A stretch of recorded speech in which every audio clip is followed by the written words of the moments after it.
the counter-terrorist operations at Sunjwan, Jammu.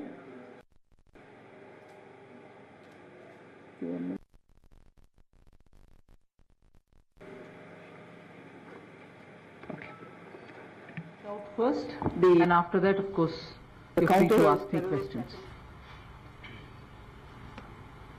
The counter-terrorist operations at Sunjwan, Jammu. I've not got it yet. Okay. I'm repeating. The counter-terrorist operations at Sunjwan, Jammu were called off today at 10:30 hours. However, the sanitization operations are still on. The terrorists belonged to Jaish-e-Mohammed, Tanzim, sponsored by Azhar Masood, residing in Pakistan and deriving support from therein. The terrorists had chosen to attack a military station which housed both troops and families of the Indian Army. The cantonment is located on the outskirts of Jammu, approximately 30 kilometers from the international boundary, in a semi-urbanized environment with densely populated civilian localities adjacent to the cantonment's perimeter fence. The demography of the cantonment and adjoining area indicates the possibility of local support to the terrorists. An alert had been sounded on the likelihood of a terrorist attack around this period. Accordingly, quick reaction teams, the QRTs, were positioned in vulnerable areas.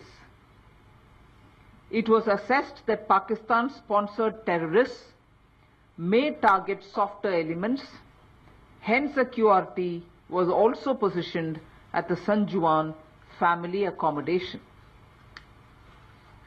The intrusion of the terrorists inside the cantonment was promptly detected by the sentry and challenged by the nearest available QRT, leading to a brief exchange of fire.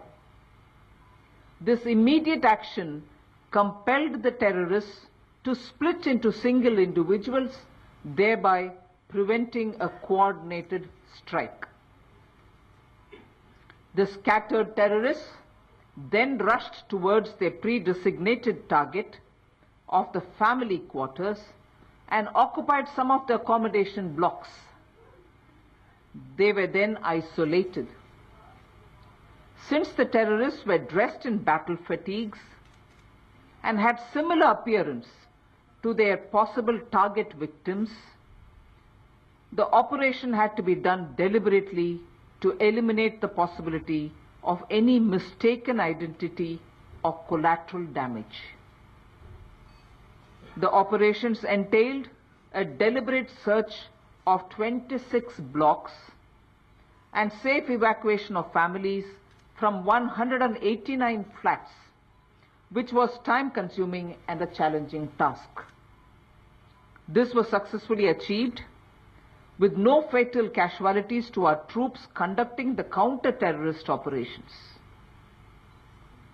6 fatal casualties, however, including a civilian, were caused by the terrorists due to their firing on unarmed service personnel and their dependents during the initial seizing of the residential quarters in an attempt to gain forceful entry into the family quarters. Three terrorists have been eliminated, and although there was information of 4 terrorists in the area, it is likely that the 4th terrorist was a guide and may not have entered the premises. The Jaish-e-Mohammed module which conducted the attack may have infiltrated some time back, and there is a possibility of them having enjoyed some local support before the final operations. Our intelligence inputs indicate that these terrorists were being controlled by their handlers from across the border. The evidence is being scrutinized by the National Investigative Agency, who shall soon furnish a detailed report. Pakistan is expanding the arc of terror to the areas south of Pir Panjal ranges and resorting to ceasefire violations to assist infiltration. These are being responded appropriately. Infiltration across the line of control has ebbed to a great extent by the anti-infiltration obstacle system, the AIOS, and a dynamic multi-layered counter-infiltration grid. The activities of the terrorists in the hinterland are being severely curtailed due to the relentless efforts of the security forces. Although the terrain configuration and snow conditions make it difficult to completely stop the infiltration, the government is undertaking a host of measures in procuring modern electronic surveillance systems to implement Philip Campo's committee report, which was instituted to review the security of all military installations, for which a sum of 1,487 crores of rupees has been allocated. With a view to enhance alertness along the border, additional sensors, UAVs, and long-range surveillance devices have already been deployed to cover the entire frontage of the line of control. In the end, I wish to express my deepest condolences on loss of lives of our brave soldiers and their families during the dastardly attack of cowardice on our unarmed soldiers, and assure our nation that their sacrifice would not go in vain. I compliment the valor of our brave soldiers who carried out this operation with precision and professionalism.